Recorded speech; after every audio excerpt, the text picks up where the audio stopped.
Eh, bueno, pues una vez que he puesto en marcha los temas ancillary, las cosas de grabar, advertiros de que sois grabados y esas cosas, daros la bienvenida a todos los observadores, dar las gracias evidentemente a los patrocinadores, que son los que nos permiten tener estos ratos de compartir información, ideas y experiencias.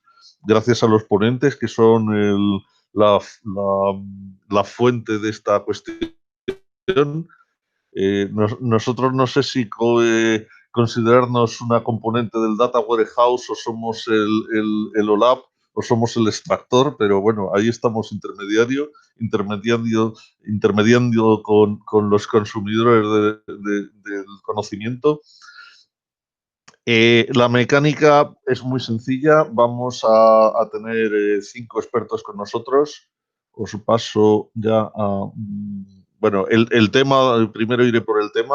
Estamos hablando de seguridad de los datos y cómo hemos... qué hemos aprendido y qué ha mostrado el enfrentarnos a esta situación donde hemos estado confinados, restricciones a la movilidad, y que esto ha tenido una influencia notable en cómo trabajamos con estos activos digitales. Como os decía, tenemos 5 expertos en la materia. La mecánica de la mesa redonda es que tenemos 5 expertos con nosotros, que estáis viendo en la presentación. Cada uno de ellos va a compartir con nosotros unos 10, 15, 12 minutitos de experiencias alrededor del tema, que es lo que hablábamos: seguridad, datos y acceso. Fundamentalmente estamos hablando de acceso remoto a los datos. Y básicamente van a ser unas exposiciones seguidas. Puede haber alguna pregunta incidental o alguna respuesta entre los ponentes, pero sobre todo el debate lo vamos a canalizar en los últimos 20 minutos. Los asistentes, los que estáis viendo la presentación, por favor, remitirme empleando la herramienta de preguntas y respuestas, aquellas inquietudes, aquellas preguntas que queréis, eh, iba a decir disparar, lo veamos más positivamente, ¿no? Obtener visiones enriquecedoras por parte de los ponentes. Y bueno, pues yo iré repartiendo un poco esas preguntas. Si nos identificáis ponentes específicos, pues irán más para ellos. Si no, pues será esa parte más enriquecedora de debate que se pueda establecer. Y va siendo mi momento de cerrar esta compartición de escritorio. Los ponentes, bueno, pues están con cámara abierta y, bueno, pues abrirán los micrófonos y los cerrarán según vayan observando. Y yo no os voy a robar, darme un instante, mucho más tiempo. Pasaré directamente al primer ponente. La primera persona que hemos hablado es Óscar. Óscar lleva un grupo muy interesante dentro de Dama y, bueno, pues luego trabaja en Capgemini Invent España, pero se presentará él en detalle porque lo hará mejor que yo. Así que, Óscar, por favor, Gracias, Carlos. al escenario. Gracias. ¿Me oís? ¿Sí? Sí. Perfecto. Bueno, yo soy Óscar Alonso, para los que no me conozcáis. En primer lugar, gracias, Carlos, por considerarme un experto. Yo no me considero un experto, y menos en seguridad. Pero sí que me interesaba mucho también participar en esta mesa redonda, un poco por la visión que desde el mundo donde vengo yo provengo desde el mundo de datos, de gobierno, estrategia de los datos, hacia una perspectiva de colaboración también con el mundo de seguridad, protección y cumplimiento normativo, ¿no? Como bien apuntabas, estoy actualmente trabajando en Capgemini Invent España en el área de Insight Driven Enterprise, que básicamente es estrategia, gobierno de los datos, iniciativas de este tipo, y coordinando un grupo de trabajo en Dama España, que es realmente interesante, que es el de ver el framework de Dama, el DMBOK, desde el punto de vista de seguridad, integración e interoperabilidad y ética en el uso de los datos, ¿no? Entonces, en esa línea, lo que estamos haciendo en el grupo es analizando desde la perspectiva de datos cómo podemos enlazar también con el mundo de cumplimiento normativo, ciberseguridad, en el que vosotros sois más expertos, ¿no? Cada uno de los ponentes, y ver un poco el encaje del framework de DAMA con otros como pueda ser NIST, más enfocados en temas de ciberseguridad, ¿no? Como bien apuntabas, pues bueno, con todo el tema de la pandemia, además, y todos los ciberataques que se están produciendo constantemente y son públicos y notorios, las organizaciones se han dado cuenta de que, bueno, primero vamos a dar, permitamos el acceso, pero ojo que los datos son un activo a ser protegido. Por tanto, muchas de las iniciativas de estrategia de gobierno de los datos en las que estamos colaborando ya están introduciendo esa perspectiva hasta cierto punto novedosa, que es el tema de la seguridad del dato, ¿no? De quién está accediendo a qué y por qué puede ver según qué cosas, ¿no? Hay un informe que a mí me gusta mucho utilizar del Foro Económico Mundial de 2020, el Global Risk Report, donde en un cuadrante sitúan probabilidad e impacto de diferentes ocurrencias que pueden perjudicar, digamos, a los seres humanos, a la ciudadanía en general, y estamos hablando desde ataques terroristas, tema del cambio climático, enfermedades infecciosas, lamentablemente está ahí situado con un elevado impacto y menos probabilidad, pero viendo la situación realmente es grave, ¿no? Y me llamaba poderosamente la atención este informe de 2020 porque introducía aspectos tales como ciberataques, como robo de datos, como avances tecnológicos adversos, enlazando todo el tema de seguridad también con aspectos de ética en el uso de los datos, ¿no? Y seamos conscientes además de que desde nuestro punto de vista el dato como tal tiene un valor económico, ¿vale?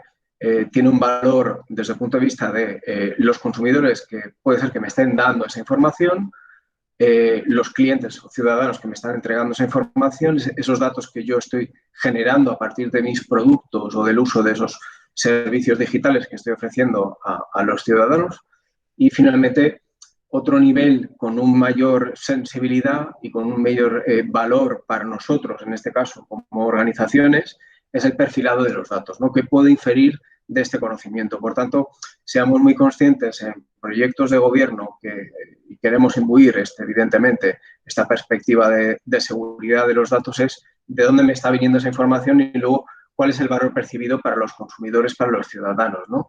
Le estoy dando una mejora de producto y servicio, estoy facilitando un marketing o incluso estoy vendiendo ese dato a terceros. Por lo tanto, todo el aspecto de seguridad y ética tiene que estar muy imbuido ahí dentro, ¿no?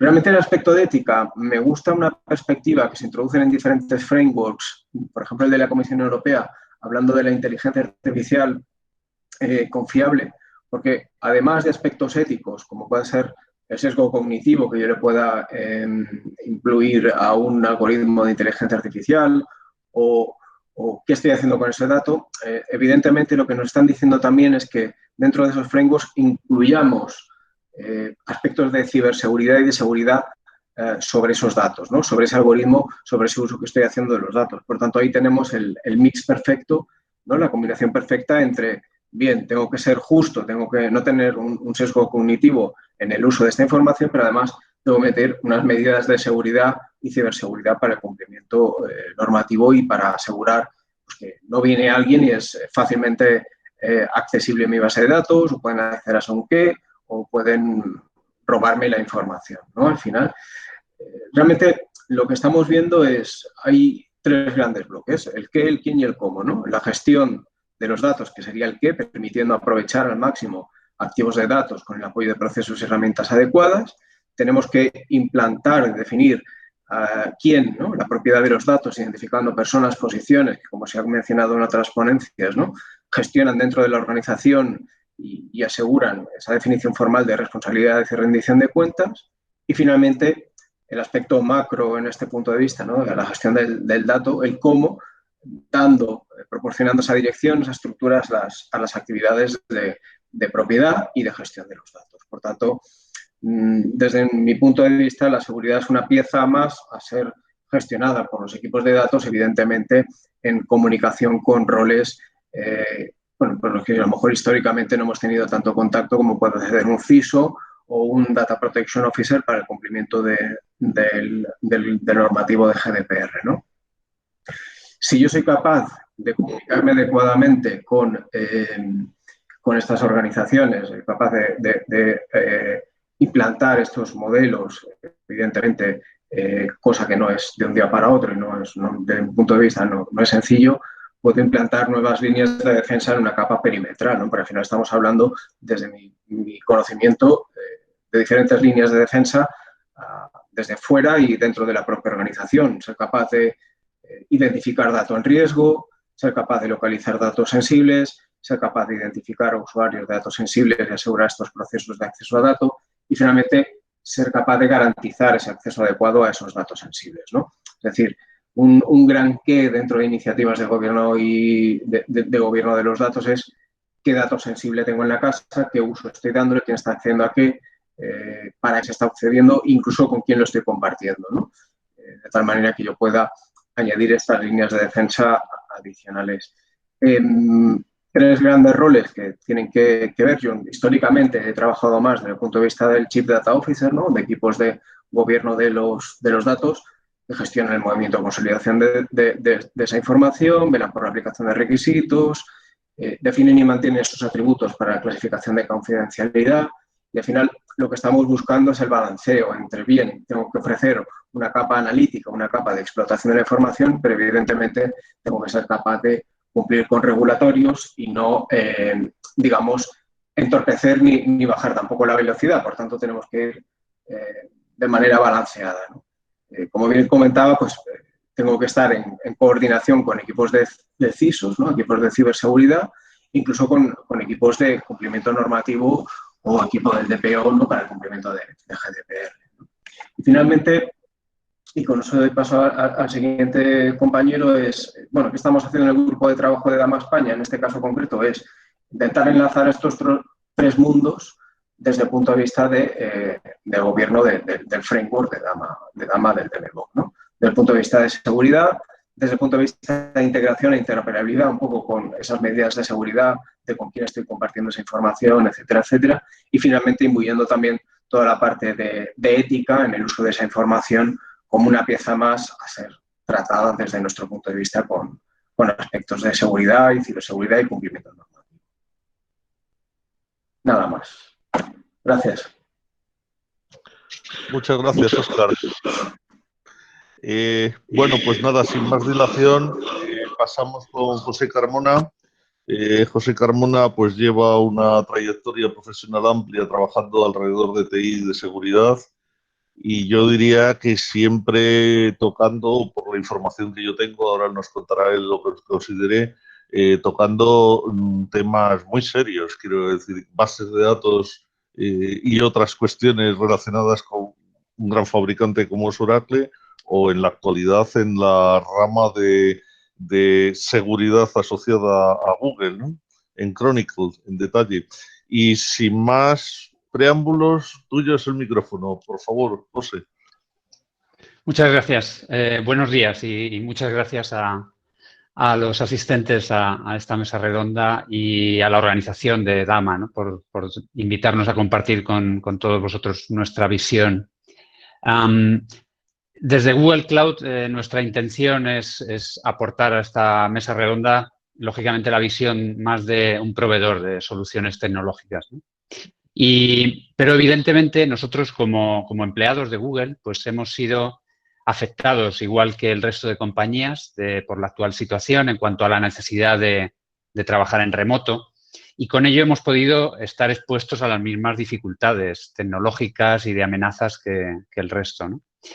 Como proveedor tecnológico, en este caso, creo que humildemente es en la parte en la que más podemos aportar a esta mesa redonda. El resto de mis compañeros, como ya habéis visto en el caso de Óscar, pues aportarán, entiendo, otras visiones, ¿no? Otros ángulos complementarios desde el punto de vista de la consultoría, experiencia de campo trabajando con clientes, regulación, etcétera, etcétera, ¿no?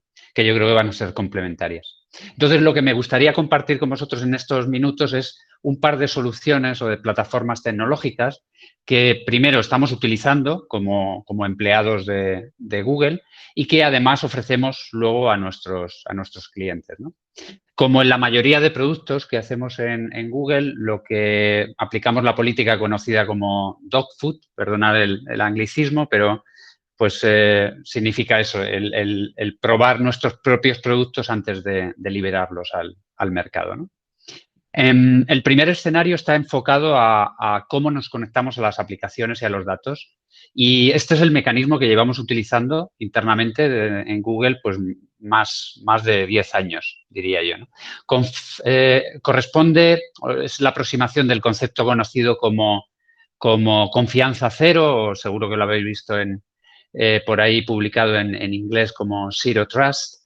Y me gusta una definición que encontré de Forrester alrededor de esto, que era nunca asumir la confianza incluso con los usuarios de confianza, ¿no?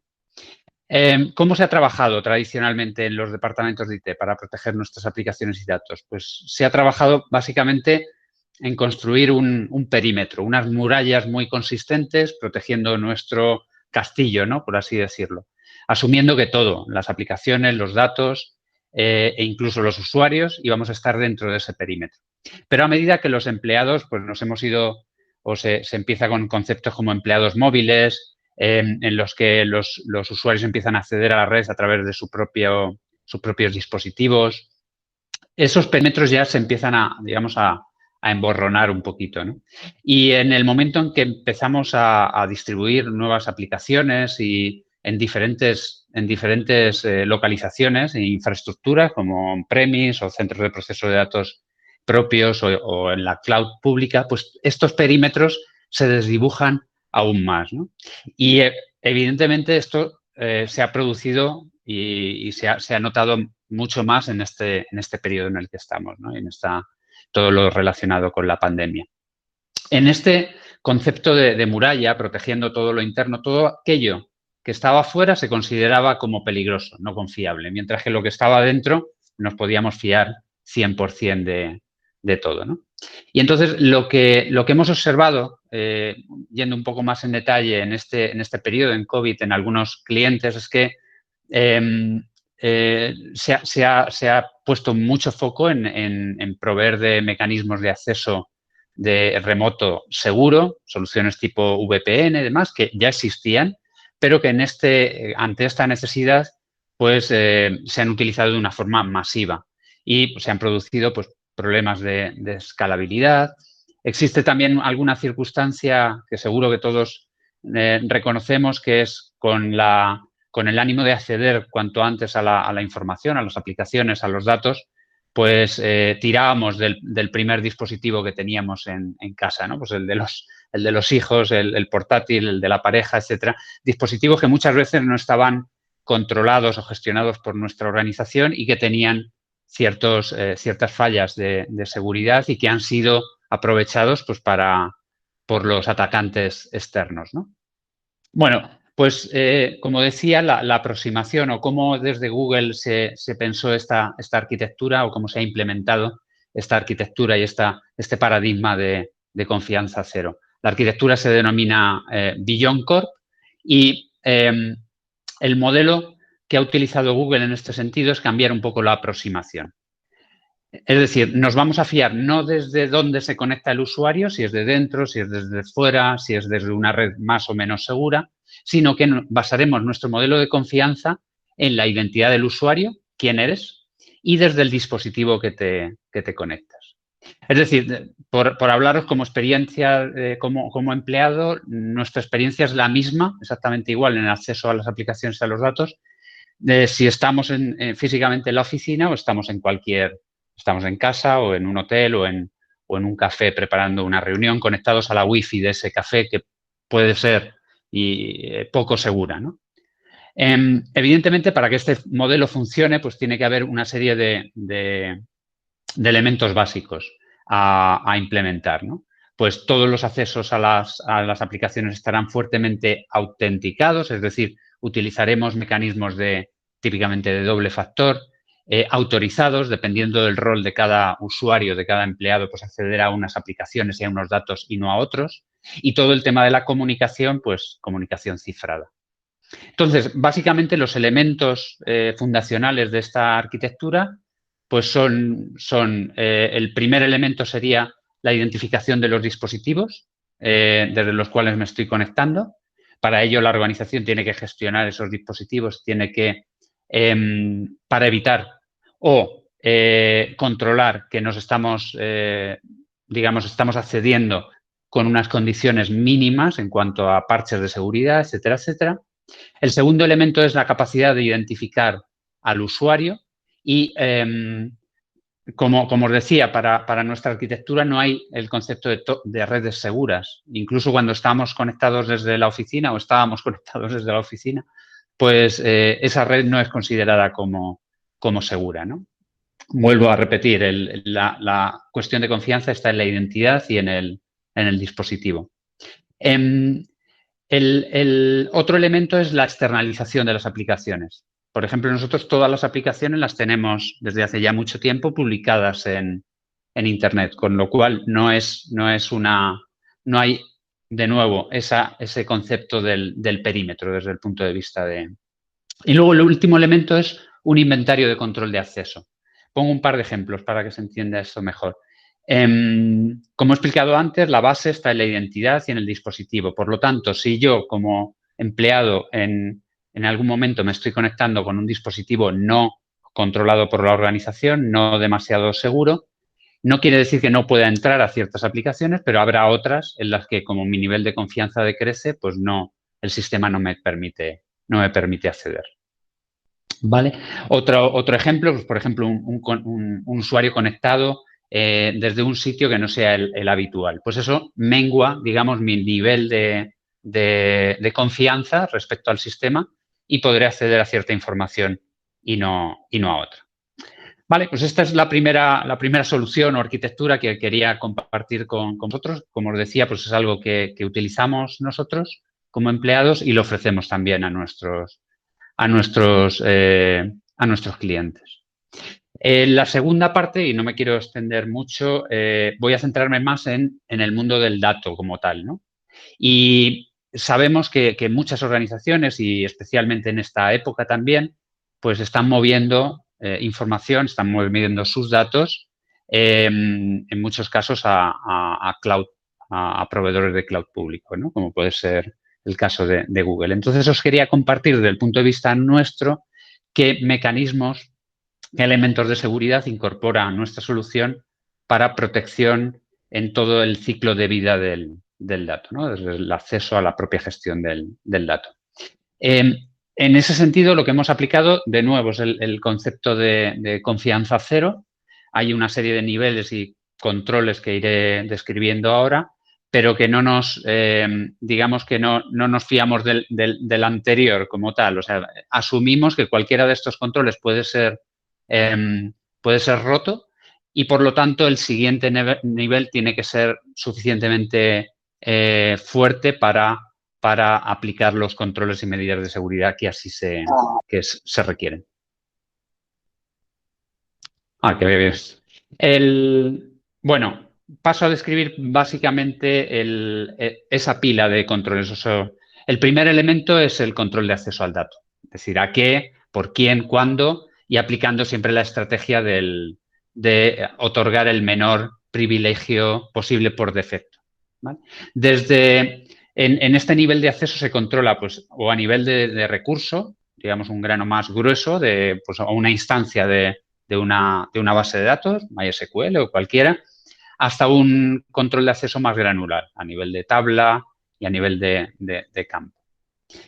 Cifrado de información. En cuanto al cifrado, ciframos toda la información que está en tránsito, es decir, toda la comunicación entre el cliente y cloud en este sentido. Ciframos también la información que está almacenada para asegurarnos que, aun siendo un usuario que ha, como decía antes, que ha roto el control de acceso, pues no será capaz de leer la información en claro que esté almacenada. Es decir, ciframos en tránsito, en almacenamiento, pero queda siempre la duda de, bueno, pues hay un momento en que un usuario con privilegios al final va a acceder y se va a gestionar esa información en claro en algún momento, en memoria, en alguna de las máquinas virtuales. Pues bien, hemos introducido también la capacidad de cifrar ese momento, ¿no? Para que todo el ciclo, desde que el cliente envía un dato al cloud o al revés, desde el cloud se envía la información al cliente, todo esté protegido.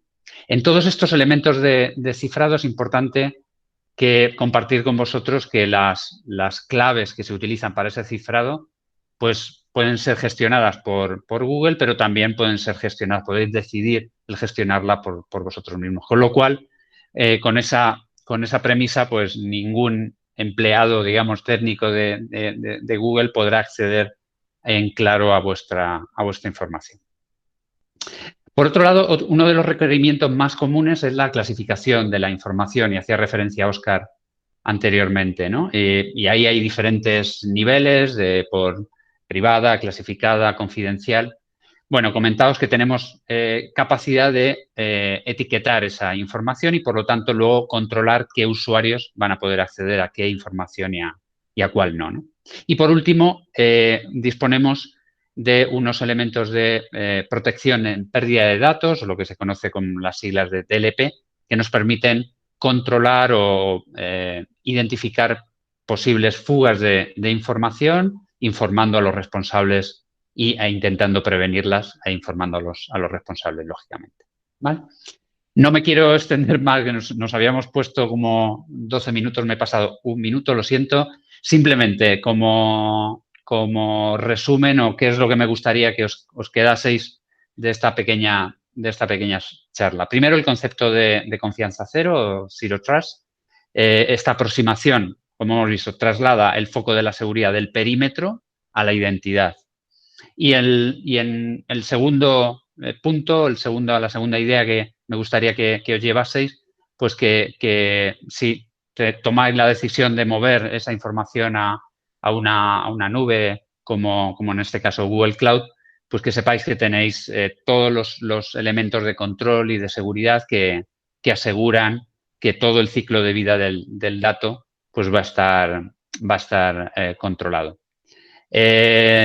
Espero que haya sido interesante y estaré encantado de responder a cualquier pregunta que os surja al finalizar la intervención del resto de mis compañeros. Muchísimas gracias. Gracias, José. Bueno, yo creo que también son elementos muy interesantes y que algunos será sin duda susceptible de pregunta. Vamos bien, ahora de tiempo me refiero. Vamos ahora al siguiente ponente, que es Eduardo Ferrero, partner de Deloitte, que, bueno, yo diría que tiene cosas interesantes de compartir también, como todos. Él entiendo que se enfoca en clientes cuyos requisitos sobre el uso de la nube pues son especiales y complicados, y también nos trae una visión como perteneciente a una consultora muy rica de lo que ocurre en el mercado y los diversos clientes, que con todo el respeto a la confidencialidad y lo que nos pueda contar, pues será su aportación. Eduardo, no te robo más tiempo, adelante. Muchas gracias, Carlos. Bueno, como decía, lo primero agradecer a Dama el que me hayáis invitado a participar en esta mesa, que la verdad es un placer. Y el tema, la verdad es que está, bueno, yo creo que muy de moda, como todos sabemos. El cloud lleva tiempo estando en boca, pero es que ahora lo está más, ¿vale? El tema del smart working y el teletrabajo. Únicamente para que tengáis un poco de contexto y mi background, bueno, yo soy socio de Deloitte, focalizado en el ámbito de la ciberseguridad, principalmente en entidades financieras, lo cual también la perspectiva que os voy a contar está en clientes, yo entiendo que algo más maduros por la preocupación al final de esos datos. Y anteriormente estuve 4 años liderando la práctica de privacidad. Entonces, bueno, voy a contar la visión que os voy a dar desde estas dos perspectivas, ¿vale? Cogiendo un poco, voy a aprovecharme un poco de mis dos compañeros previos, ¿vale? Sí, con su permiso, porque algunos de los mensajes que han lanzado ambos los veo muy, muy interesantes y que quería remarcarlos.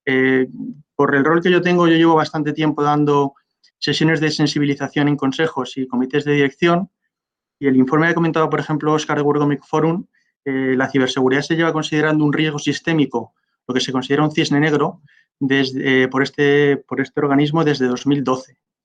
Y la privacidad, el robo de datos desde 2015. ¿Vale? Son dos riesgos concretos que además, curiosamente, son los dos únicos riesgos que están considerados dentro del top 10 por probabilidad e impacto en relación a que no sean medioambientales. Entiendo que todo esto con el COVID cambiará, porque, por ejemplo, no había un riesgo de pandemia, ¿vale? O un riesgo, pero es verdad que el último informe, que data de enero de 2020, yo sí que os recomiendo que os lo leáis, sale siempre más o menos a tercera semana. Yo quería centrar mi charla sobre todo en los minutos que tengo en el cambio profundo que hemos tenido con la pandemia. Al final teníamos dos tipos de entidades, lo que nosotros hemos visto, entidades que no tenían un plan de transformación digital y entidades que sí que lo tenían, ¿vale? Pero sí que es verdad que las entidades que sí que lo tenían estaban muy orientadas hacia el cliente, estaban muy orientadas en cómo garantizar una experiencia de usuario fluida de cara a sus clientes, pero no de cómo flexibilizar, orientar esta experiencia de usuario tanto a sus empleados. Entonces, esto al final lo que ha provocado es que hay un cambio muy importante en cómo se está abordando la transformación digital de las organizaciones y metiendo ciertas iniciativas para garantizar, sobre todo, el acceso y el trabajo de nuestros empleados. Esto, si nos lo llevamos a la pata de seguridad más tradicional, si tenemos en cuenta los ejes tradicionales, disponibilidad, integridad y confidencialidad, lo primero que pasó con la pandemia en marzo es que todo el mundo lo primero que hizo fue irse hacia la disponibilidad, como era lógico. Es decir, lo primero es que todos mis empleados trabajen, que saquemos el trabajo adelante y que puedan colaborar. Y se olvidaron de la integridad y la disponibilidad, que yo creo que eso luego algún compañero mío lo va a intentar desarrollar más. Esto, lógicamente, frases como vamos a montar la VPN, abrimos los puertos, voy a intentar no ser muy técnico también, perdonadme, o vamos a permitir usar Google Drive, pero el personal, no el corporativo, para poder compartir información, o, bueno, ya nos preocuparemos posteriormente de cómo nos enviamos las cosas, mándamelas a mi correo. Eso se dio mucho, ¿vale? Eso al final lo que nos ha llevado es un cambio de paradigma, porque lo que tenemos que ser conscientes con este cambio, sobre todo es en que el cloud lógicamente ha venido para quedarse y la forma de que nuestros usuarios están empezando a relacionarse es distinta. Entonces, a partir de ahí, lo que tenemos es que analizar la seguridad y estos planes desde diferentes perspectivas, y yo sobre todo voy a intentar centrarme en 6 ejes concretos, ¿vale? El primero va a ser regulación. Tenemos un entorno altamente regulado y aquí tenemos al moderador de la mesa que sabe mucho más que yo. El famoso GDPR es una de las espadas de Damocles que tenemos que tener en cuenta en este ámbito, pero tenemos muchísimas más en función de las organizaciones. Tenemos regulaciones como, por ejemplo, la ley de infraestructuras críticas, etcétera.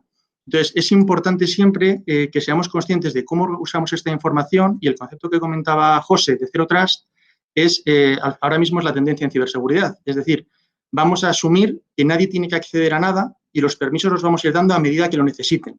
Esto es un cambio de paradigma bastante importante porque antes se hacía completamente lo contrario. Vamos a permitir acceder y ya vamos luego limitando accesos, ¿vale? Pues ahora el concepto de Zero Trust que comentaba José es fundamental. Y luego hay otro concepto importante, también apalancado en la regulación y que GDPR incrementó, que es vamos a llevarnos la seguridad a donde vaya el dato. Esto lo que quiere decir es que vamos a conocer nuestros flujos de datos y vamos a ir acompañando a ese dato y poniéndole capas de seguridad a medida que va transformándose, ¿vale? Desde que lo recogemos hasta que lo eliminamos o lo almacenamos de manera definitiva, le vamos a ir incorporando capas, ¿vale?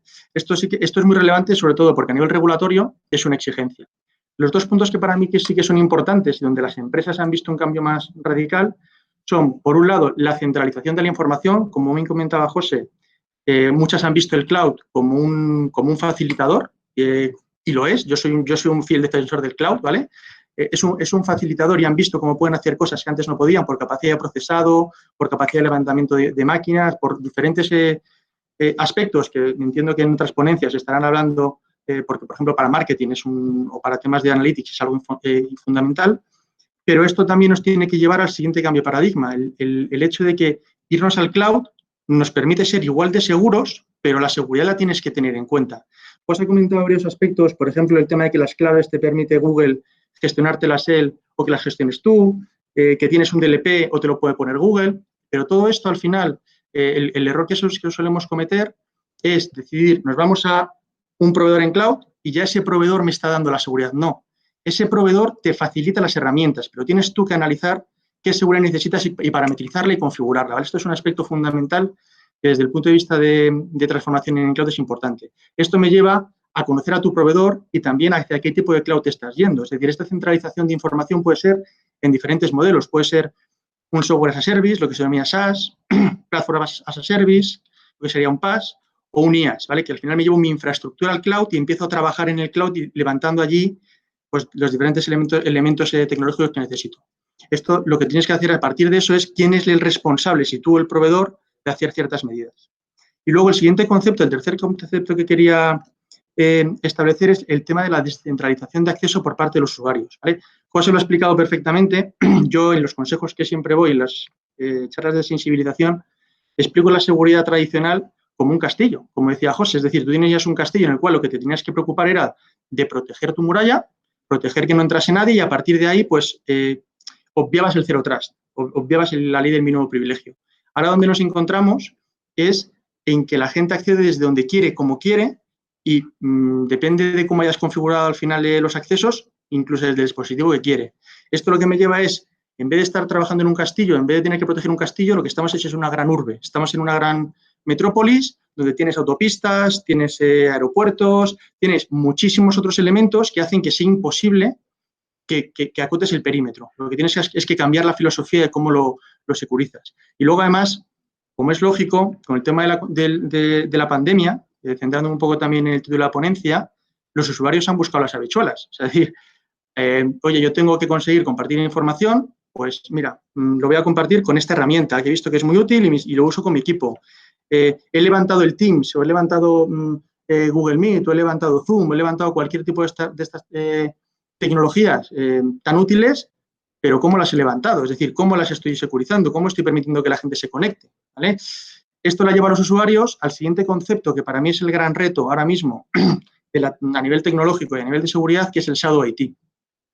Lo que nos encontramos es que esta flexibilidad que tienen los usuarios, lo que les permite es empezar a operar con diferentes herramientas que ya no controla su área de sistemas. Por lo tanto, lo que estamos encontrando es con, primero, datos en ubicaciones desconocidas o descontroladas. Segundo, canales no controlados y el control del canal, que también lo ha explicado Óscar, es muy importante. Es decir, saber cómo se están trasladando esta información y si tengo que establecer medidas como un single sign-on, un doble factor de autenticación, es fundamental. Y luego estás ampliando el perímetro, lógicamente. Al ampliar el Shadow IT, tú puedes tener muy controladas todas tus herramientas tecnológicas y tus propias infraestructuras en cloud o on-premise, pero tienes departamentos o usuarios que están usando cosas no controladas por el CDO, por el CISO, incluso por el CIO. Entonces, es importante descubrir, controlar y proteger o eliminar este tipo de Shadow IT.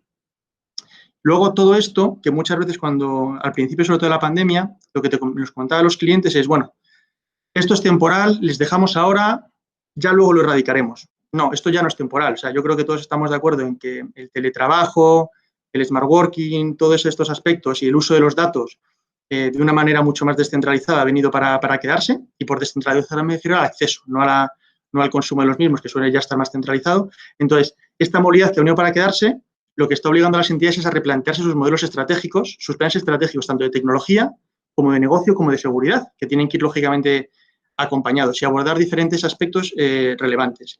Y todo esto, ya para concluir con los puntos que os comentaba, yo me lo llevo siempre al usuario. Al final, lo que nos encontramos es que este cambio de forma de trabajo, lo que ha convertido al usuario es en el foco principal de los ataques, en el foco principal en la gestión del riesgo, por varios motivos. El primero es por una ausencia de sensación del riesgo, por una menor sensación de riesgo, porque estoy en mi casa. ¿Qué me puede pasar? Si estoy en mi casa, ¿quién me va a atacar? ¿Quién me va a intentar robar información?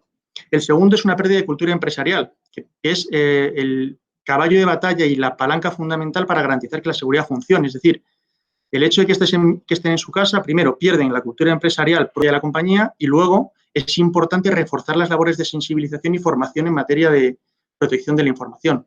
Y luego, por último, que para mí es el más importante, es una sensación de falta de control o vigilancia. Normalmente es una falsa sensación. Gracias a Dios, normalmente se intenta que las compañías tengan esta seguridad, pero esta falta de control y vigilancia lo que nos lleva es a un nuevo riesgo que antes no teníamos tan esparcido, que es la propia venta de las credenciales de nuestros usuarios. Ahí es muy importante, lo comentaba, por ejemplo, José, de seguir al final cómo se conectan los usuarios y analizar cómo se están conectando. Es decir, ahora lo que nos encontramos es un empleado descontento, un proveedor con excesivos accesos descontento, que directamente se ponen en contacto con él desde grupos terroristas. Un grupo terrorista, yo siempre lo intento asemejar a una empresa, es decir, es gente que trabaja de 8 a 5 y que a las 5 se va, pero está perfectamente estructurado. Pues se ponen en contacto con este usuario y le ofrecen una cantidad económica porque le deje usar su usuario y su contraseña. Y el usuario lo que dice es, total, no estoy contento, me pagan poco, no quiero trabajar, lo que sea, se la doy, si no va a ser que se la he dado, van a pensar que me la ha robado. Entonces, tienes un problema principal que es, tienes que anticipar las capacidades de detección de estas situaciones anómalas.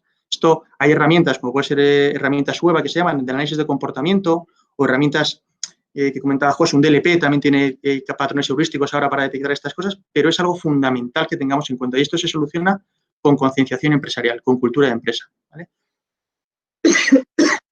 Luego, a nivel de seguridad del dato, también es importante remarcar el tema de los canales de comunicación. Yo creo que ahí no me voy a centrar mucho porque lo han comentado los dos, Óscar y José, perfectamente. Hay que securizar los canales. Tenemos que ser conscientes que para proteger el dato también tenemos que proteger los canales cifrados, VPN, doble factor de autenticación, saber de dónde se conectan y ese análisis de comportamiento. Y luego, un caballo de batalla que ya lleva tiempo, pero se ha acrecentado y tenemos ejemplos de compañías recientes que no voy a nombrar, que ha sucedido es el tema del secuestro de información, los famosos ransomware o ciberataques, en el cual lo que sucede es que consiguen entrar en tu empresa y lo que hacen es que dispersan un virus, dispersan un malware y ese malware lo que hace es que te cifra la información y te piden un rescate económico para poder darte las claves y que puedas operar. Eso al final nos lleva a dos vectores de ataque muy importantes. El primero es el endpoint propio del usuario, saber desde dónde se conecta, o sea, el haber permitido que los usuarios se conecten desde el ordenador de su hija, de su mujer, de su marido, pues eso hay que intentar erradicarlo, ¿vale? O por lo menos si se conectan, que sea a entornos seguros y que no tengan una conexión directa con este equipo, ¿vale? Por ejemplo, irte a una solución en cloud, un correo en cloud, pues es una solución muy válida para este tipo de soluciones. Y luego la segmentación de la red. La segmentación de la red al final es que si te afectan a un entorno, por ejemplo, donde tienes tu data warehouse, que no te afecte a otros, porque lo tienes compartimentado y para poder llegar de un sitio a otro tienen que garantizar unas medidas de seguridad adicionales. Esto que parece muy obvio, hace 20 años nadie tenía una segmentación de red y hace 10 se empezó a hablar de ello. Y que la gente haga un análisis de esto periódicamente, la pregunta es cada cuánto lo hace mi organización, ¿vale? La recomendación es que se haga anualmente, porque anualmente vas metiendo activos. Y luego ya, para terminar, simplemente una reflexión. Nosotros, históricamente, las compañías nos hemos centrado mucho en securizar los transaccionales, securizar al final las herramientas, por decirlo así, que nos generaban los euros y nos daban de comer. Pero cuando nos hemos ido y hemos puesto mayor énfasis en los informacionales, nos hemos ido a herramientas analytics, etcétera, nos hemos olvidado muchas veces de la securización de estos informacionales. En gran parte porque estos informacionales nacieron del shadow IT en el 90% de los casos y poco a poco se han ido transformando. Poco a poco ha habido proveedores que han empezado a proveernos de seguridad en estos informacionales, pero de partida nos habíamos olvidado de ello. Entonces es importante retomar este concepto. Y por mi parte nada más. Quedo a la espera, lógicamente, de preguntas cuando terminemos. Encantado de responderlas. Muchas gracias, Eduardo. Sin duda, también otro buen zurrón de ideas y de asuntos que sin duda también generarán preguntas en las cabezas de todo el mundo. Y bueno, pues vamos avanzando. Josep Miquel, por favor, fundamentalmente Josep Miquel trabaja en lo que llama la seguridad de campo y se autodenomina nómada del conocimiento. También es socio fundador de España y está trabajando en la expansión territorial, conquista rápida de todo el territorio. Adelante, Josep Miquel, por favor. Hola, ¿qué hay? Buenos días a todos. Bueno, lo primero, gracias, Carlos, por tu excelente conducción y gracias a la organización, gracias a Sinergo, por un lado, gracias a los patrocinadores, sin los cuales ya sabemos que esto no sería posible. Y bueno, y gracias a Dama España que me ha colocado aquí hoy. Bien, yo como bien ha dicho Carlos, bueno, pues voy a dar una visión diferente, obviamente, a la que habéis dado. hasta ahora y a la que supongo que Víctor va a dar a continuación. Mi trabajo se centra, como bien ha dicho él, más en campo. Entonces, bueno, yo si somos un ejército, aquellos que nos dedicamos, aquellos y aquellas que nos dedicamos a la seguridad, a la ciberseguridad, bueno, pues yo estaría en la infantería, ¿no? Digamos que, bueno, pues por un lado puedo ser oteador, las funciones de consultoría, pero por otro lado, pues sería infantería pura, el trabajo de campo, arrastrarme por el suelo, vaya. Bueno, por hacer un poco no, bueno, lo primero, obviamente, voy a apoyarme, como no puede ser de otra manera, en las tres intervenciones que me han precedido, porque al final vamos a dar entre todos una visión a 360 grados del mismo problema, pero obviamente cada uno desde un eje, desde un punto. Bien, a ver, bueno, cuando irrumpe la pandemia de la COVID-19, bueno, pues en marzo se ve obligadas las empresas a dejar en casa a gente que puede seguir realizando su trabajo de manera telemática. Bueno, pues así, pues bien, entidades aseguradoras, almacenistas, mayoristas, empresas de servicios, operadores de telefonía, suministros básicos y también, pues claro, las propias administraciones dejan de atendernos en los lugares que habitualmente lo hacían y pasan a hacerlo de manera telefónica o telemática, pero desde los propios domicilios de sus trabajadores o funcionarios en su caso. Vale, esta descentralización es forzada y descentraliza los medios humanos y los medios de soporte. Acaba generando al final una estructura de esa empresa mucho más atomizada, dispersa y menos definida, ¿no? Los servicios, digamos, que quedan fragmentados, cada uno en su casa, en lugar de cada uno en la mesa de al lado del otro. No se atomiza, no se dispersa la imagen de la empresa, lo que se dispersa es la estructura, vaya. Bueno, pues como era de suponer, pues esa fragmentación pues acaba produciendo pues una mayor superficie de riesgo, ¿vale? Una mayor exposición a ataques, a pérdidas de datos, porque, bueno, pues porque se están multiplicando los frentes abiertos, más que nada. Bien, es un hecho que se precipitó la generalización del teletrabajo. Nadie preveía que esto tuviera que caer de golpe como ha caído. Y la aceleración, bueno, pues ha sido un poco irregular, ¿no? Yo voy a explicaros tres escenarios con los que me he encontrado yo, particularmente. Vale, por un lado, las empresas que ya estaban perfectamente preparadas para afrontar contingencias de esta clase en cuanto a la dispersión, a la atomización de sus trabajadores, y que solo necesitaron unas cuantas horas para ponerlo todo en marcha, ajustarse a esta nueva operativa. Pero también es verdad que estas empresas tuvieron un periodo de adaptación, de ajuste final variable, y no estaban exentas de problemas, lo vamos a ver luego.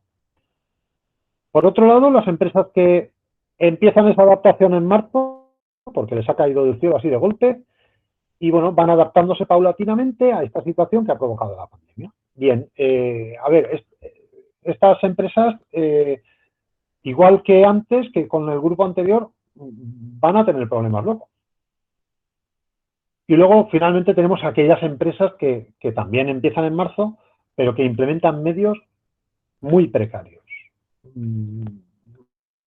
excesivamente precarios, con lo cual, bueno, se la están jugando y mucho. Empresas y administraciones, ¿vale? Los dos, empresas y administraciones. Bueno, pues, a ver, las diferencias económicas entre los tres escenarios, pues, tienen el origen en esa famosa y odiosa idea de que la seguridad es un gasto, cuando nosotros, evidentemente, tenemos claro que no es un gasto, sino una inversión. Y además una inversión acertada, una inversión a futuro. Bueno, pues en todos estos escenarios nos hemos encontrado con situaciones que no estaban previstas por algunas de las empresas. Pues, por ejemplo, vale, las infraestructuras empresariales no estaban preparadas para soportar conexiones masivas desde el exterior.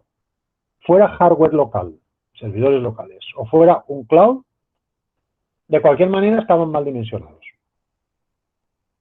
Por otro lado, redes de datos que, bueno, no han soportado con holgura el incremento del tráfico. Ahí tenemos un déficit estructural. Esto en cuanto a las empresas, pero es que, por otro lado, los accesos privados, desde nuestra casa a Internet con un ancho de banda escaso o con un ancho inestable o la propia conexión inestable. O sea, con esto nos hemos encontrado también. Al final, con este panorama nuevo, nos topamos con un mayor uso de la computación cloud, por supuesto, el uso de repositorios cloud estándar, pero también nos encontramos con acceso a nubes privadas locales, los NAS en modo acceso desde el exterior, así como el uso de nubes de dudosa estabilidad y seguridad, los servicios free de algunos proveedores que desgraciadamente han sido utilizados y todos sabemos que son vulnerables, aparte de que no cumplan las especificaciones de tener los servidores en Europa, etcétera, etcétera, ¿no? Vale, pues a esto pues van añadiéndose, por tanto, nuevos peligros, nuevos riesgos, ¿vale? Vemos que tanto las redes Wi-Fi como los repositorios cloud han sido y siguen siendo objetivos preferentes de ataque por su masiva utilización en estos momentos. Por otro lado, las nubes privadas locales, estos NAS accesibles, que estaban pensados para atender el uso interno desde la propia red local, pero es una red local que ahora está menos vigilada y probablemente a este respecto poco protegida perimetralmente. Entonces, al final, acaba convirtiéndose esta red en vulnerable. Lo mismo ocurre con los accesos a Internet de algunas empresas. Resultado, datos en peligro. Número 1. Bueno, cuando se derivan las aplicaciones a servidores cloud, acaba desatendiéndose, en algunos casos, los propios servidores físicos, igual que los NAS, los propios servidores. Se les expone a pérdidas de información por ataques, por fallos en los backups, no vigilados. Resultado, datos en peligro. Van 2. Por otro lado, falta de estanqueidad de las redes domésticas, conexiones Wi-Fi vulnerables, ausencia de firewall. Bueno, el firewall del router obviamente no cuenta en esto, y más. Resultado, datos en peligro. Y van 3. Vale, los ordenadores con los que se está trabajando, aunque nos los haya facilitado la empresa, no siempre tienen el mismo nivel de protección ante las intromisiones, ante los ataques, que los ordenadores que estábamos utilizando en las oficinas. En cambio, el trabajador no ha cambiado, el teletrabajador no ha cambiado sus hábitos. Entonces, está pasando por alto la merma de seguridad, de esa diferencia, ese nivel diferente de seguridad. Resultado, sí, datos en peligro. 4.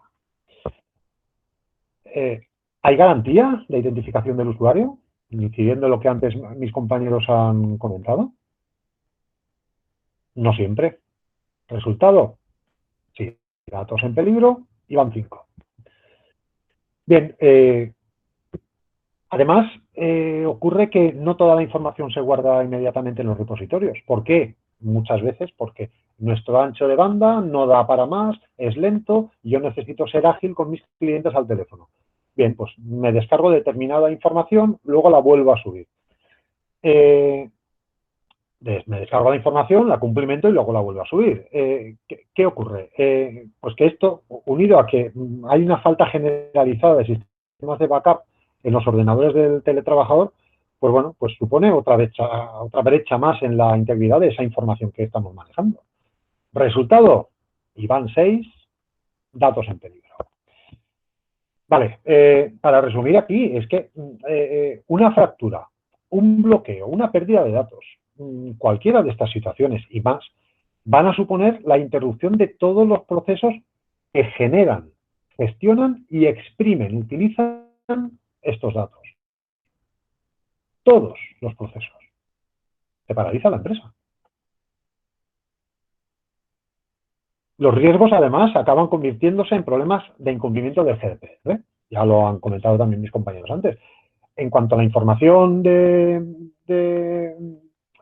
la información que estamos manejando se vea comprometida, dañada, perdida o secuestrada, tenemos ahí un problema. Luego, los costes para hacer frente a esta situación de desastre de datos, pues tiene dos vertientes muy claras. La económica, por un lado, ¿qué nos cuesta reponer la información?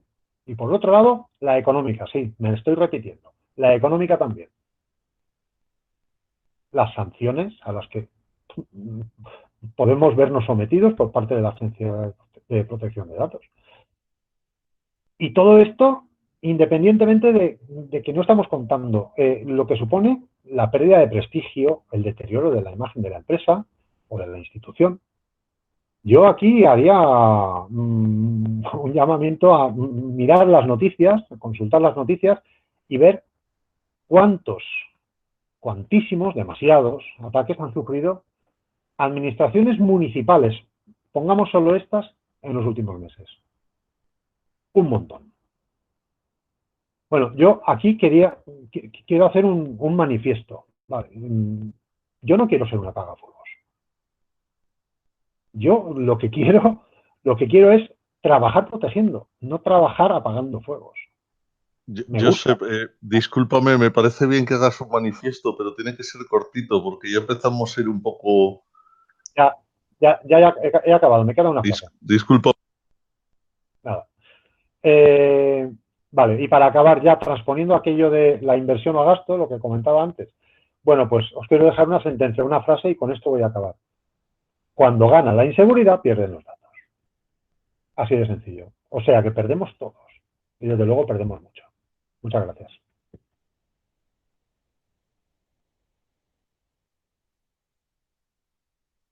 Adelante, Carlos.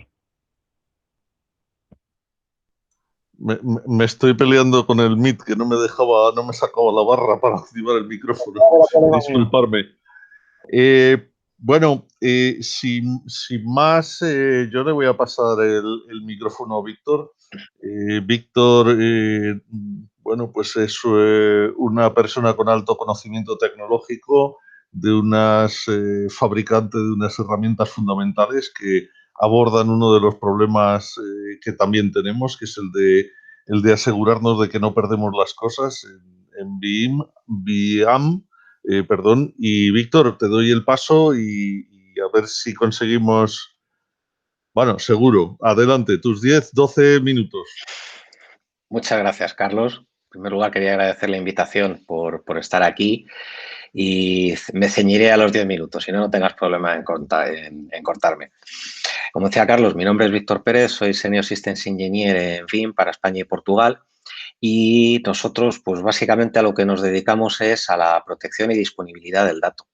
De todo lo que hemos oído hasta ahora, que ha sido interesantísimo, tenía dos conclusiones importantes y la última, Josep, casi me la ha tirado por tierra, porque ha sido el único que ha hablado de backup y de proteger el dato, que es el patito feo del mundo de IT, es de lo que nunca se acuerda nadie. Me ha gustado mucho la frase esa en la que decía Josep que las compañías suelen ver la seguridad como un gasto. Pues imagínate, si la seguridad la ven como un gasto, ¿cómo ven el backup? Es lo que nos enfrentamos en nuestro día a día. La otra cosa que queda muy clara de todo esto es una transformación sigilosa que ha ocurrido en los últimos 25 años en el mundo de IT. Si echáis la vista atrás, hace pues eso, 25 o 30 años, la preocupación de todo el mundo estaba en tener los sistemas más rápidos posibles. Tener mucha RAM, mucha CPU, cosas que funcionasen muy rápido y este tipo de cosas. De ahí se evolucionó a un escenario en el que estábamos todos preocupadísimos de los SLAs. Todo el mundo intentando garantizar que el SLA fuera este o fuese aquel. Y ahora mismo hemos llegado a un estado en el que en el centro del todo está el dato. De todo lo que habéis estado hablando vosotros, el centro de todo es el dato. Ya nos preocupa muy poco qué es lo que hay por detrás, si es una tecnología de un tipo o de otro, si es una base de datos de un tipo o de otro. Lo que me preocupa es el dato.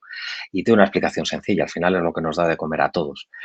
Pues en ese ámbito de cosas es a lo que nos hemos dedicado nosotros, desde que nacimos hace ya más de 10 años, en dar respuesta a que en el centro de todo está el dato y cómo garantizar su disponibilidad. Todo lo que habéis contado antes son cosas imprescindibles y evidentemente yo diría que son las primeras barreras de defensa infranqueables. Pero aunque el símil que ha puesto Josep es un poco crítico, es la verdad. ¿Qué ocurre cuando todo falla? Pues que hay un incendio y cuando tienes un incendio pues necesitas bomberos y necesitas que tengan material para poder apagar ese incendio. Nosotros esto ahora lo llamamos de una manera así un poco más refinada el Cloud Data Management, que básicamente la idea es, partiendo de la base de que lo que tengo en el centro de todo es el dato, lo que yo necesito es garantizar que ese dato va a estar disponible todo el tiempo y que además va a estar disponible donde yo necesite que esté disponible. Lo hemos dividido básicamente en 5 pilares fundamentales, que es lo que voy a intentar contaros en los 8 minutos que me deben de quedar. La base de todo esto, evidentemente, es el backup y la réplica. La única manera de tener un dato seguro, más allá de todo lo que habéis contado, que es una realidad, quizá iría un paso más allá. La única manera de garantizar que no voy a perder un dato es seguir la famosa regla del 3-2-1 del mundo del backup, que esto no es un invento nuestro, es una máxima, digamos, del mercado de la protección del dato. La regla del 3-2-1 es muy sencilla. Dice que para garantizar que yo nunca voy a perder un dato, tengo que tener 3 copias del mismo. El de producción, la copia de backup y la copia del backup. El segundo 2 dice que debo de tener este backup y esta copia de backup en 2 medios distintos, que el símil tan tonto de no tener todos los huevos en la misma cesta. Si voy y hago el backup en el mismo sistema en el que tengo el dato de producción, pues si cae el dato de producción me han hecho un jaque mate, pierdo el dato de producción y el backup. Esto normalmente todo el mundo lo tiene claro, pero a lo que sí que llegamos es a casos en los que la gente hace su backup y su copia del backup en el mismo dispositivo, con lo cual llegamos al mismo punto. Si pierdo eso, he perdido el backup. Y el último 1 lo que dice es que uno de esos debería ser offsite, sacarlo a otro sitio. Nosotros añadimos otro 1 que es el offline. Probablemente voy a levantar mucha controversia, pero creo que más o menos estaréis de acuerdo conmigo en que hoy en día la única cosa que es segura es aquella que no está conectada a una red. Puede ser que sea de dudosa utilidad, pero lo que está claro es que la única manera de que algo sea seguro es que no esté conectado a una red. Evidentemente, en un dato de producción esto no es viable, en una copia de un backup sí. Y ahí es donde entran nuestras tecnologías, pues para conseguir mover toda esta diferente tipo de dato en distintos medios que me vayan a garantizar que yo siempre voy a poder recuperar el dato donde lo necesite. Esto implica una cosa adicional que muy poca gente verifica, es, vale, yo he hecho un backup, sé que eso que tengo en el backup es recuperable, porque el que la herramienta de backup dé un OK y diga que eso ha acabado correctamente, pues simplemente dice que he cogido un dato de A y me lo he llevado a B. Eso es un copy-paste, si nos ponemos muy exquisitos. Alguien hace pruebas de recuperación de backup, esto es, simulo que lo vuelvo a llevar a producción, con lo cual aquí necesitamos otro caballo de batalla importante, que es hacer esta simulación de ¿y si pasa? ¿Cómo lo resuelvo? Es la única manera de estar preparado, entrenarte antes de que ocurra la incidencia. El siguiente punto es lo que nosotros llamamos el Cloud Mobility, es decir, vale, muy bien, ya he garantizado que tengo el dato securizado, protegido, que tengo mis 3 copias, que tengo una offsite, que tengo una offline, he metido este air gap, esto está totalmente desconectado. Vale, ahora necesitamos recuperar este dato. Como yo he garantizado con mi tecnología que va a ser recuperable, pues vamos a ello. ¿Dónde lo recupero? Necesitamos romper este estigma o este paradigma tradicional del dato lo recupero de donde lo he sacado. No, ¿por qué? Estamos hablando de que ahora mismo, pues, lo que habéis comentado, la pandemia, mucha gente se ha ido al cloud, pero hay muchos entornos que son híbridos. Necesito que mi tecnología de respaldado de copia, de salvaguarda de la información, sea capaz de recuperarme eso en el sitio del que lo ha sacado o en otro. ¿Por qué no el escenario que se puede dar de que tengas un problema en tu cloud privada, en tu data center on-premise, se vaya todo al cuerno, perdóname la expresión, y mi única manera de recuperarme sea en la cloud pública? ¿Por qué no hacer una recuperación directamente de toda mi información en esa cloud pública? Pues eso es a lo que nosotros llamamos el Cloud Mobility, el ser capaces de dar esta portabilidad del dato. Por una parte, que el fichero de backup sea autocontenido, que no dependa de la herramienta que lo está generando y que yo además me pueda llevar ese dato a el destino que me interese o que me convenga en cada momento. A partir de ahora, pues lo que vamos a hablar ya son de temas que son menos románticos y más áridos. Son los otros 3 pilares que nosotros contemplamos. Vale, todo esto está muy bien, estás haciendo un montón de copias del dato, tienes mucha redundancia. ¿Cómo controlo todo esto? Pues evidentemente necesito unas herramientas de monitorización y análisis que me permitan saber qué está pasando, si realmente tengo todas las copias que yo me creo que tengo, si el dato está securizado y qué está ocurriendo en mi entorno. Unas herramientas que sean capaces de darme un análisis de lo que está pasando en mi infraestructura y que me permitan reaccionar a las posibles incidencias que vayan a ocurrir. Hablando del ransomware, aquí, por ejemplo, hay mucha tela que cortar. Eduardo lo ha comentado y esto es un tema que está siendo súper crítico y que nosotros nos lo encontramos mucho habitualmente. Clientes que tienen un ataque y sufren esa encriptación del dato, lo has llamado secuestro, creo. Pero eso es solo la mitad del problema. La otra mitad del problema, que no sé si se ha comentado, es que las amenazas más modernas, además de secuestrarte el dato, se lo llevan. Y la amenaza es doble. Además de que no te devuelvo el control sobre el dato, te lo publico en Internet. Con lo cual aquí ya abrimos la caja de Pandora, porque ya no es cuestión de que me hundas el negocio porque no puedo trabajar porque no tengo dato. Es que encima puedes publicar esa información en Internet. Y como bien ha dicho Josep hace un momento, aquí ya entramos en temas de responsabilidad legal y de coste económico muy grande. Y de coste, yo no soy ningún experto, pero asumo que si nos metemos en temas de GDPR puede haber incluso responsabilidad penal. Bueno, me voy por las ramas y me quedo sin tiempo. Necesitamos que todo esto que estoy contando pues, se vea soportado por unas herramientas de monitorización que sean capaces de avisarme, en este caso, por ejemplo, de, oye, estás sufriendo un ataque de ransomware o lo que te estás llevando al backup está encriptado. Al final esto tiene su truco, porque todo este tipo de amenazas suelen ser zero-day threats, amenazas de día cero, y normalmente pues no las detectas hasta que han pasado unos días. ¿Qué es lo que ocurre en ese escenario de mi día a día con el mundo del backup? Os pongo un ejemplo muy sencillo. Un ransomware se cuela en una infraestructura y normalmente se queda latente hasta que se ha propagado y empieza a encriptar cosas. Hasta que eso se descubre, hay firmas en los antivirus y se detecta, pues pasa lo que llamamos la ventana de vulnerabilidad. 2 días, 2 semanas, en las que yo me estoy llevando cosas al backup que pueden estar encriptadas. Pues esto me da pie al siguiente pilar, que es la orquestación y la automatización. Una vez que mis herramientas de análisis me han detectado un problema o me lo he comido porque me he llevado ese ransomware o la amenaza que sea, ¿cómo hago yo para recuperar el estado normal, para recuperar la disponibilidad del dato? Pues esas herramientas de automatización y orquestación son críticas, que me ayuden, teniendo ese plan de contingencia creado, no tener que ponerme a crearlo sobre la marcha, saber, vale, estamos en este escenario, nos ha pasado esto, ¿qué hay que hacer? Y eso está automatizado. Y sin ser tan dramáticos, si esa automatización la damos un pasito más allá, ¿por qué no emplearla para hacer análisis periódicos de eso que te has llevado al backup a ver si está limpio o no está limpio? Lo que os comentaba hace un momento, por citar un ejemplo, un ransomware. El antivirus a lo mejor hoy no lo detecta, dentro de 2 semanas sí lo va a detectar. Usemos esta tecnología porque al final ese dato que te ha llevado al backup es tu dato de producción. Trata de securizarlo, trata de ver que eso está limpio y además, pues a partir de ahí podemos hacer cosas útiles para el negocio. Por ejemplo, temas, creo que habéis comentado algo, de Big Data, de análisis de información de ese dato que tienes en producción, pues muchas veces tengo que hacerlo con el dato de producción, pero muchas veces me valdría con la copia del backup. No es exactamente el mismo dato de producción. Y ya que decía antes que si la seguridad se ve como un gasto, el backup ya no quiero ni contarlo, pues saca provecho. Es tu dato de producción y lo tienes sobre unos dispositivos que te han costado dinero. Saca partido de esto.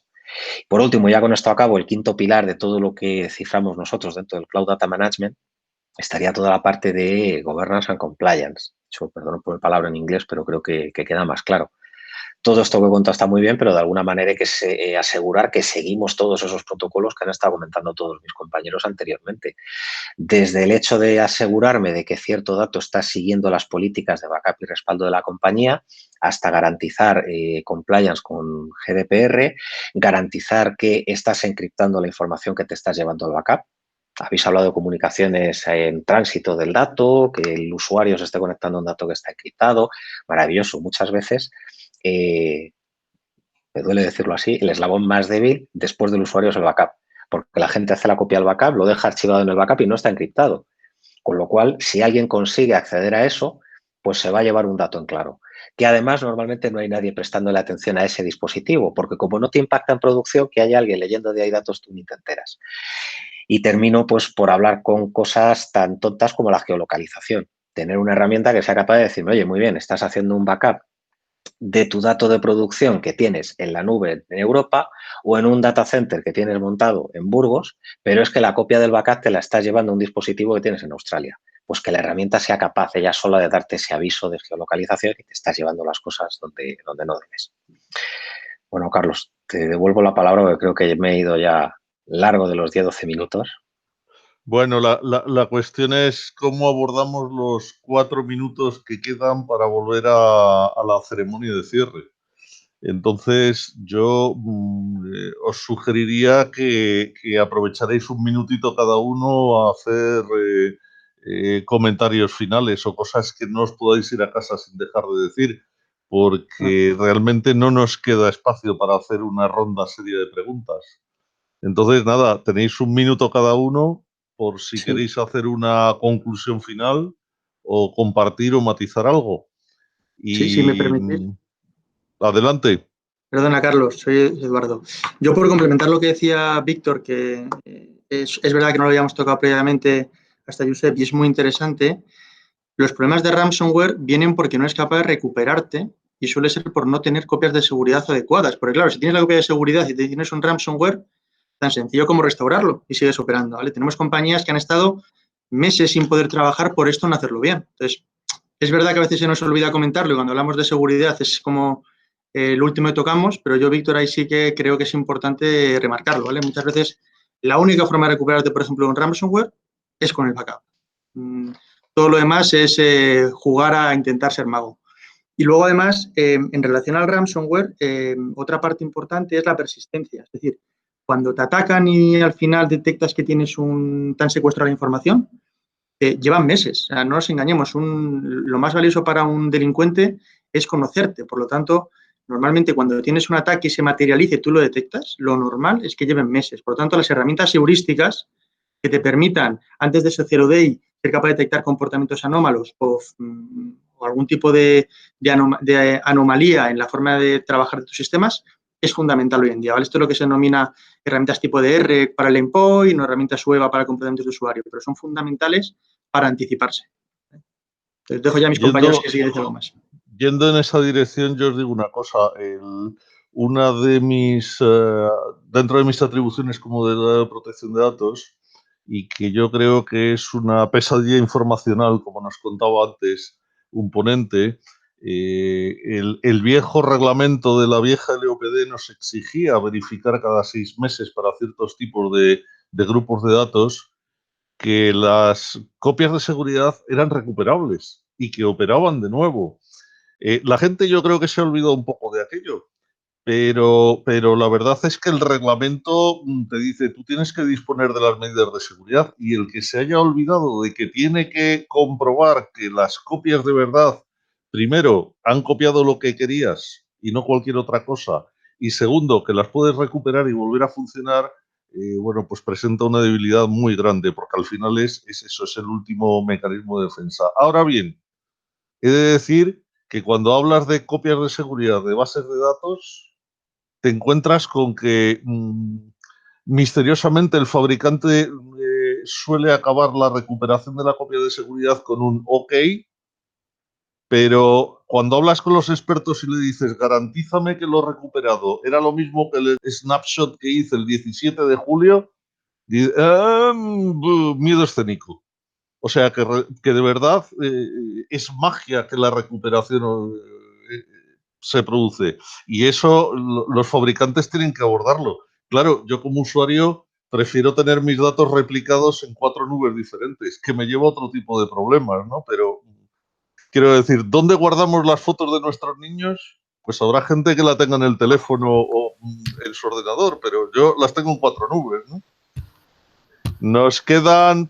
Carlos, por lo que veo, ya no queda más tiempo ya no ahora. queda. Ya volvieron Ya los otros tenemos grupos a la que sesión cerrar. principal. Así que bueno, esto ha sido muy, muy intenso. Gracias a todos.